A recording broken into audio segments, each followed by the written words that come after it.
It's good to have you join us again on Frontline. Welcome to our interview segment for this morning. And this morning we will be taking a look at the topic, the proposed jail time for non-voters. For those who have been concerned with the news, this bill has been in the National Assembly since February 2025, although it has been met with several reactions from different quarters.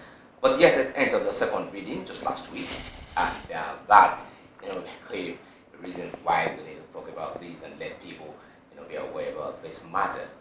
Now, the said bill is conceived as a legislative intervention, to address this abysmal low turnout of voters.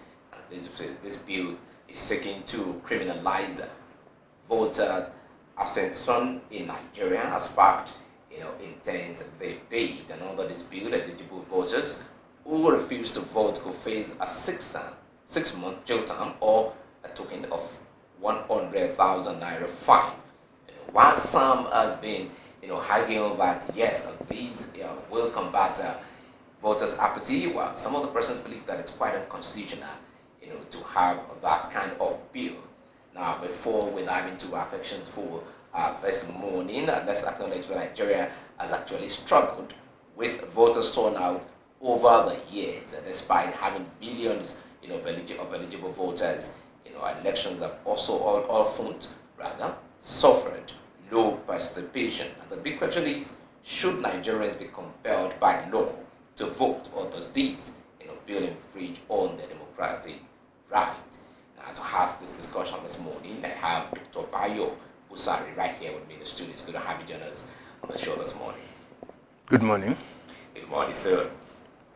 All right, now I know that yes, the bill is not new to you, but as a Nigerian, when you heard about this bill, what's your opinion about it? Well, what came to my mind when I learned about the bill was what gave birth to the idea to have that law if eventually it is passed.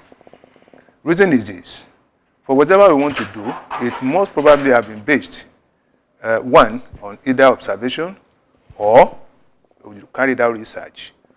Without carrying out much research, we know that since 1999, if we don't want to go too far, the turnout at our elections have been dropping.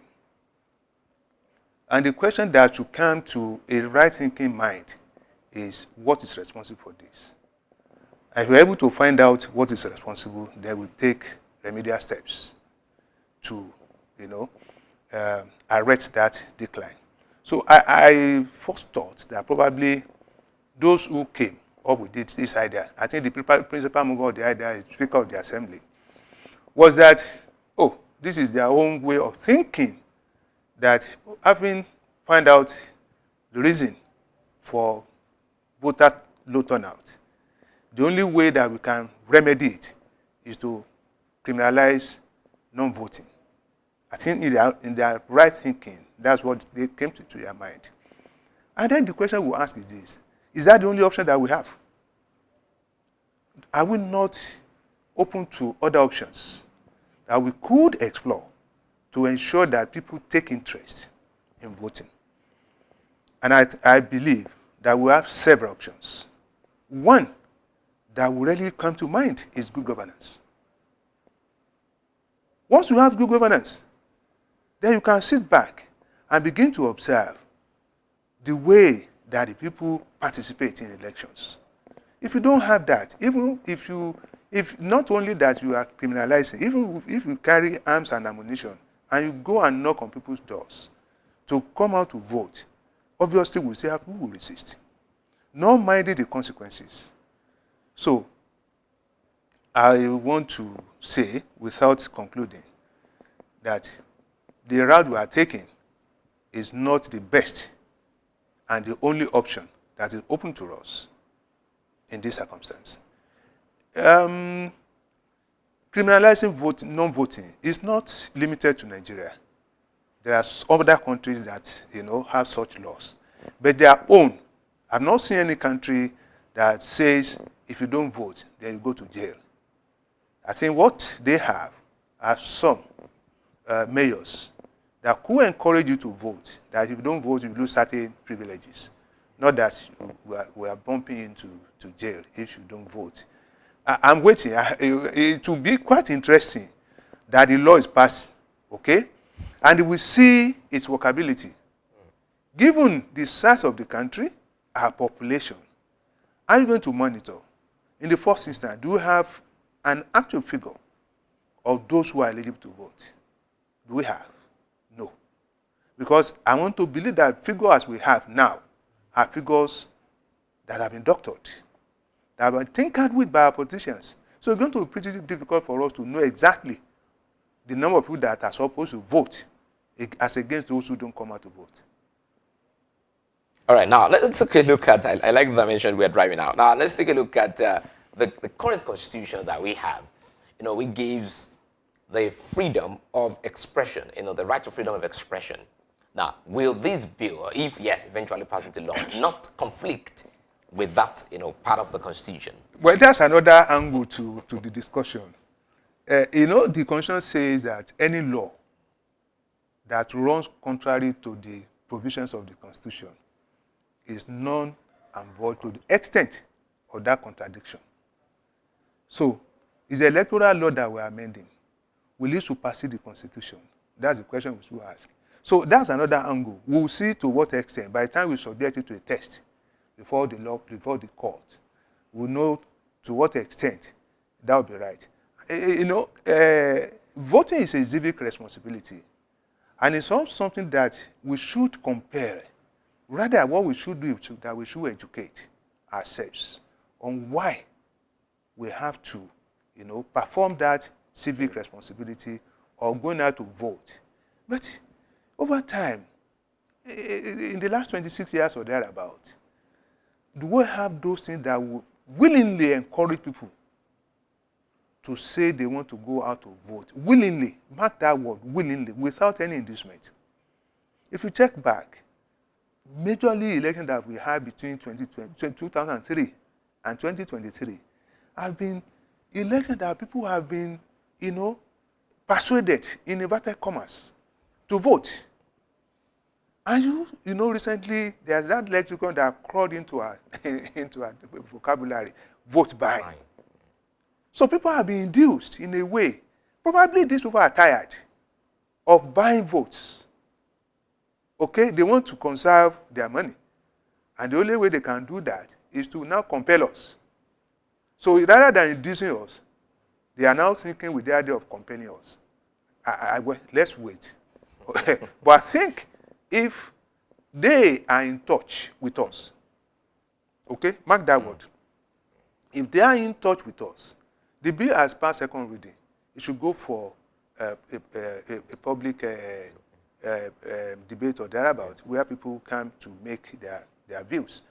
If all of them will come back home to meet with us and ask for our views, and they go back with the sincerity of what we will have given to them, that bill will be dead on arrival. I can tell you that. But will they do that? What was the last time that you saw your rep? What was the last time you saw your senator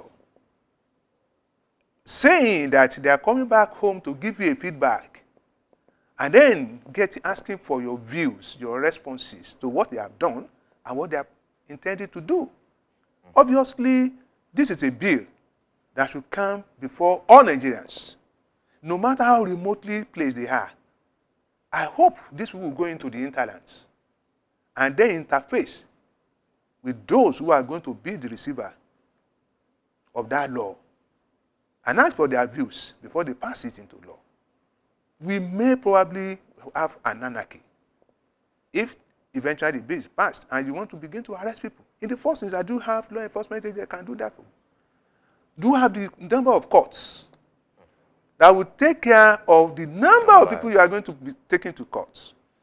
Do you have remedial custodial centers that will accommodate? So maybe in another way, they are thinking of, generating employment through award of contract to build more prisons. Maybe.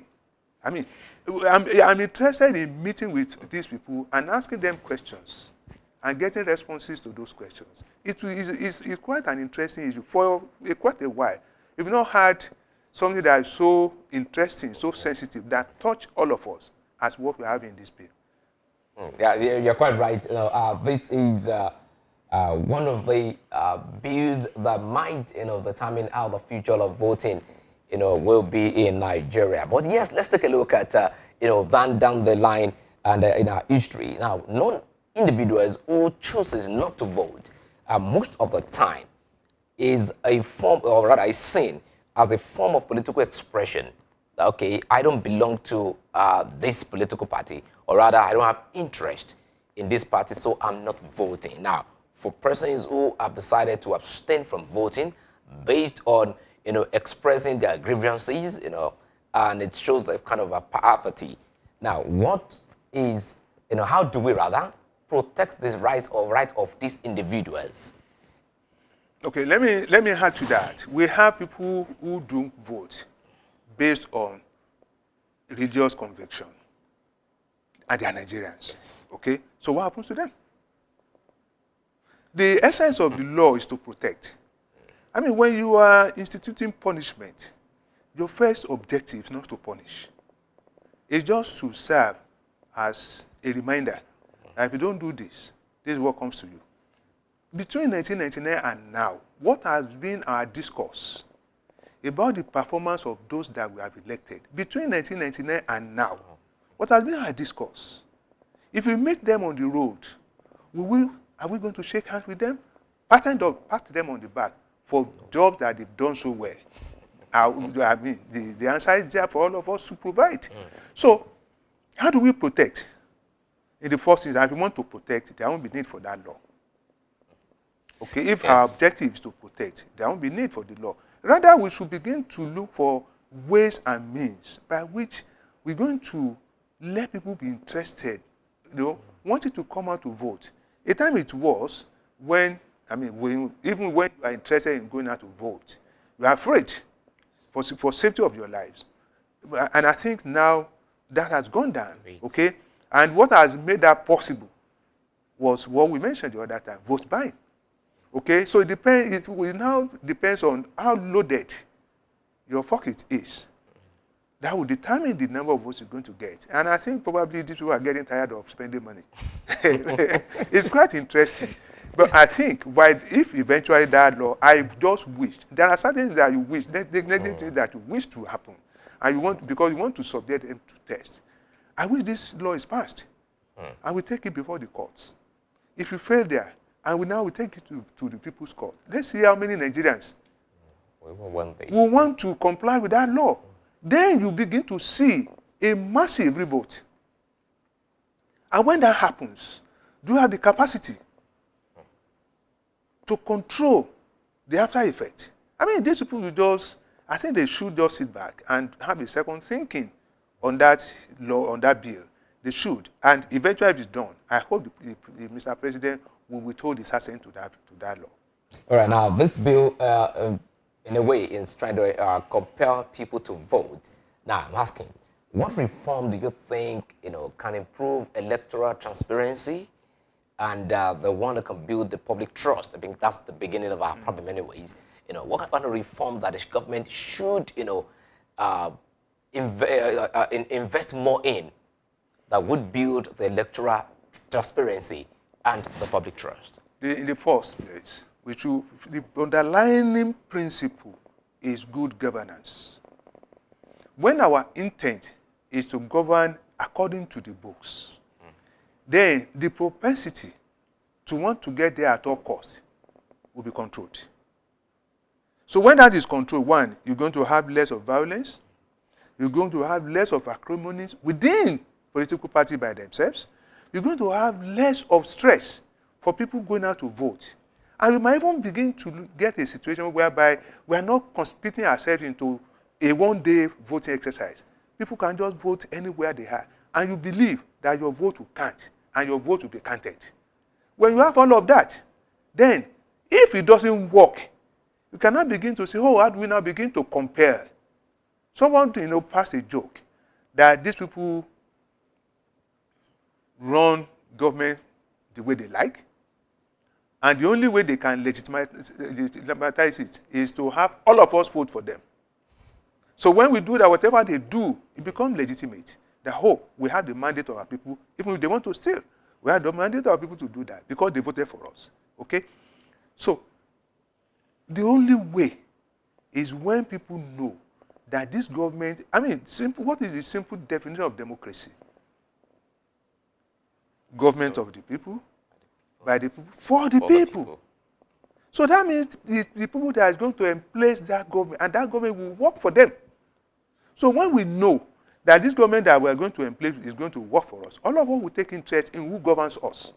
But for now, what people say is, oh, whether we vote or we don't vote, they'll get there. And we see them getting there.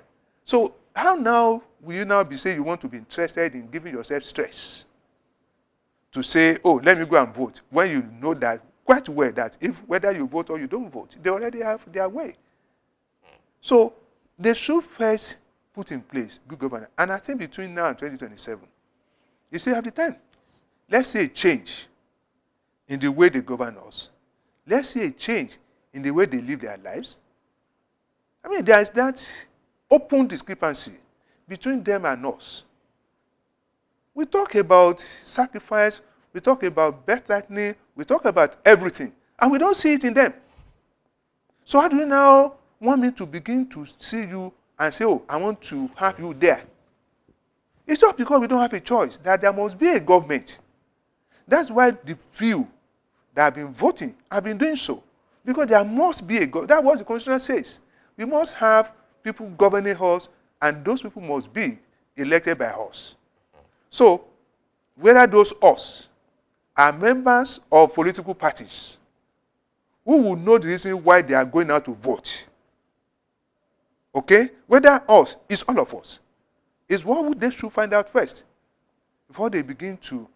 You see, when you want to give a child medication, before you compare such a child, you must have taken certain measures to encourage the child to take that.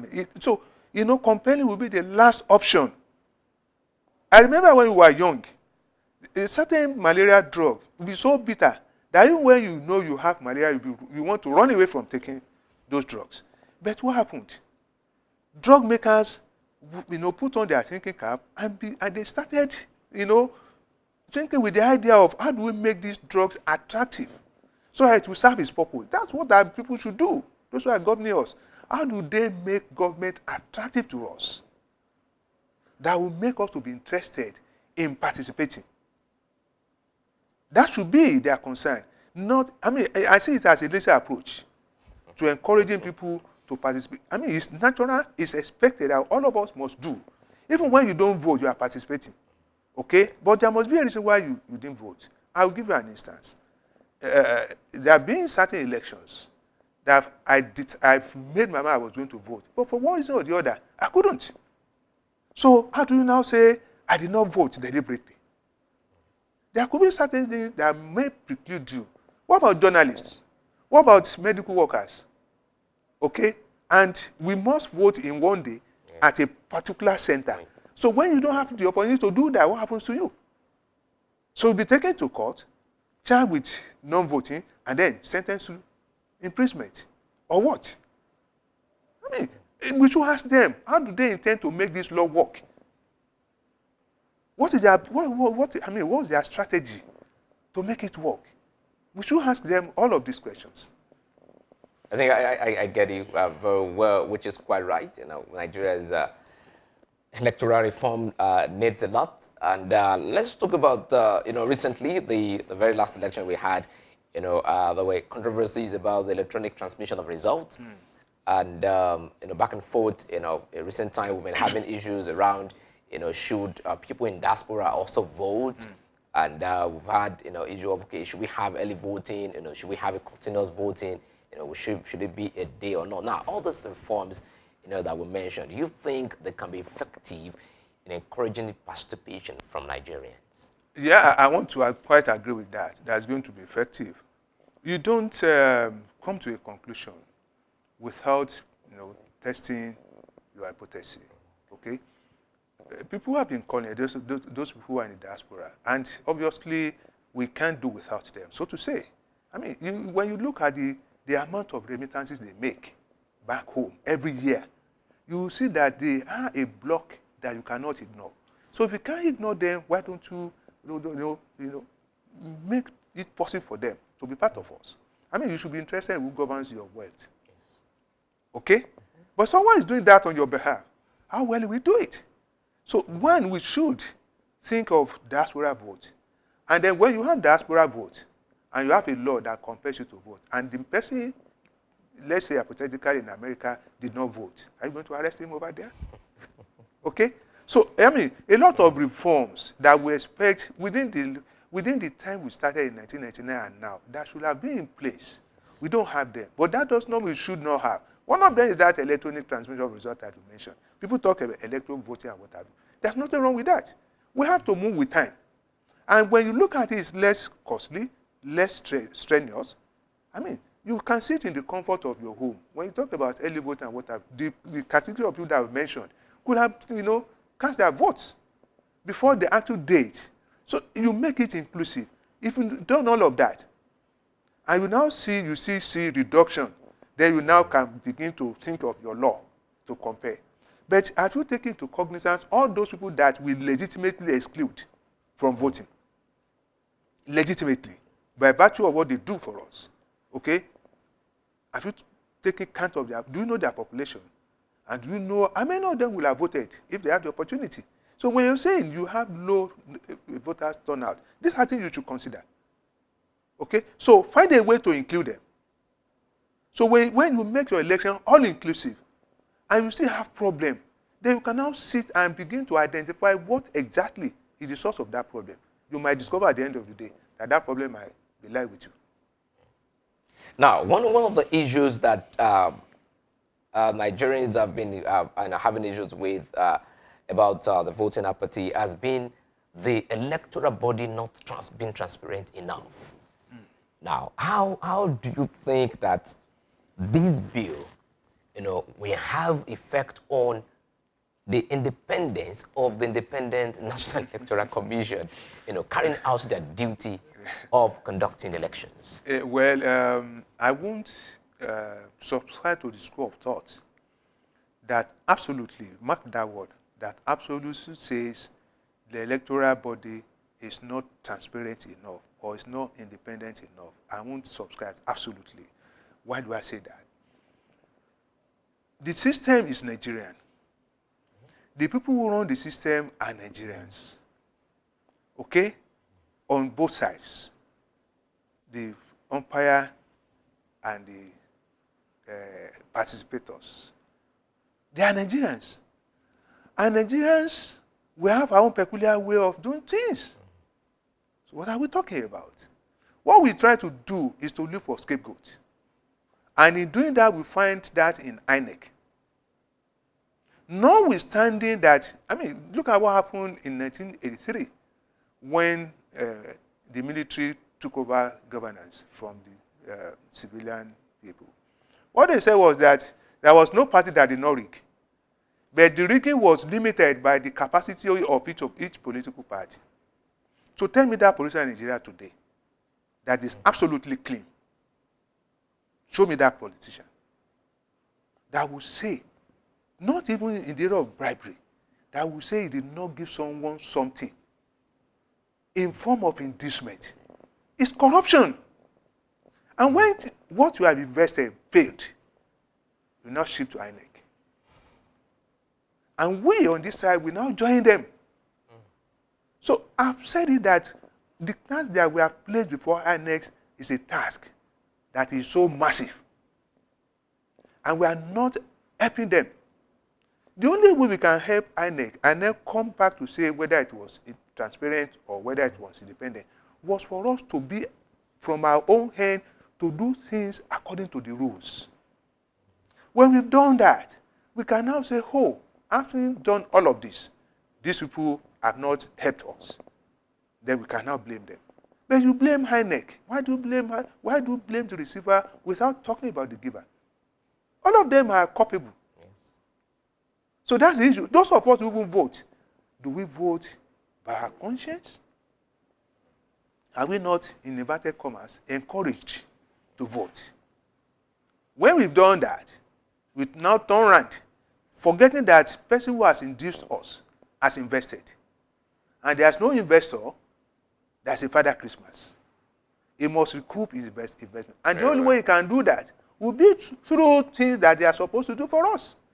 And begin to have inflated costs for those things that they are supposed to provide for us. I will now talk about. So I won't blame INEC absolutely. I will blame all of us. Because all of us are involved. By the time INEC gets there, you are looking for someone who knows someone that can talk with someone who knows someone in INEC. So that's our own way of doing things in the country. So when all of that fails, we blame INEC. All right, thank you so much for that. Now let's talk about the citizens of compulsory voting in some other countries outside Nigeria. We have that of Australia, we have Belgium, and we have Brazil. Just to mention a few of them. But just you mentioned earlier, there are no strict punitive measures for non-voters. Just a few other measures to ensure that yes, they're compelled to do that. Now, can Nigeria also learn from this? Because yes, the jail term, 6-month jail term, or 100,000 naira fine. Now, if these have to be a law in this current economy, now how many Nigerians can afford, that amount? Everybody will have to go to jail. Because you are looking at where you're going to source 100,000 naira now. Yes. And then you are looking at the option that those 6 months you're going to be in prison, someone is going to be feeding you. Okay? Yes. But, jokes apart, I will still say the only way that we can make our democracy participatory is for those that we have elected to do the needful. That's the only way. The best form of security that you can have is for people to be happy around you. That's the best form. Go and buy all arms and ammunition. I mean, you've seen that with the amount of criminality that we have in the country. I'm not excusing that, but some will tell you that they were pushed into it when they didn't have any other option, okay? Or that the first thing that came to their mind was that. It's not an excuse at any way, but it's a reality. So the best way that we can, make people to be interested is to make it participate. And the only way you can do that is when they know. You take a drug, no matter how bitter it is, when you know that drug is going to work for you. Okay? The only way is that when we know these people will do what we need, will govern us. The way that will make us happy. I mean, the man who propounded the philosophy of the greatest happiness for the greatest number. So that's what they should be interested in. Once they do that, I mean, every other thing will follow. All right. Now, if by peradventure this bill, eventually becomes a law, in Nigeria, how do you think it would have impact on our democracy and the future election? I will tell you that it would impact our democracy negatively. You're going to have a lot of resistance. I can tell you that free of charge. You're going to have a lot of, I don't know how you make this law work. I don't know. When you are not making people to pay taxes, okay? When those who circumvent payment of tax are not punished, I don't know. I don't know when people are not obeying simple traffic regulation. You're not punishing them. I don't know. You have government officials flouting laws, and you're not punishing them. I don't know how you're going to make this law work. I mean, I've said it. It's going to be quite a fantastic scenario. Let's see the law pass, and let's see how it's going to be. I tell you, a lot of those who govern us now would run away from this country.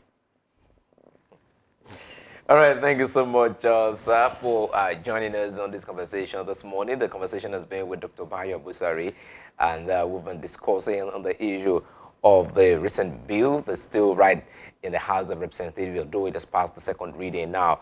That is proposing jail term for non-voters and to the tune of 100,000 naira as fine. And yes, if you cannot afford the fine, you will have to go for a 6-month, jail time. And yes, we would fold our hands and see, how far, this bill, will progress. When it gets to the public debate, we'll see how far, we can bring you an update on that. Thank you so much for joining us this stage, have this discussion. It's my pleasure to be here. All right, well, we'll take a break now to allow for Adebola Adeleke to give us some sport update. Just stay with us.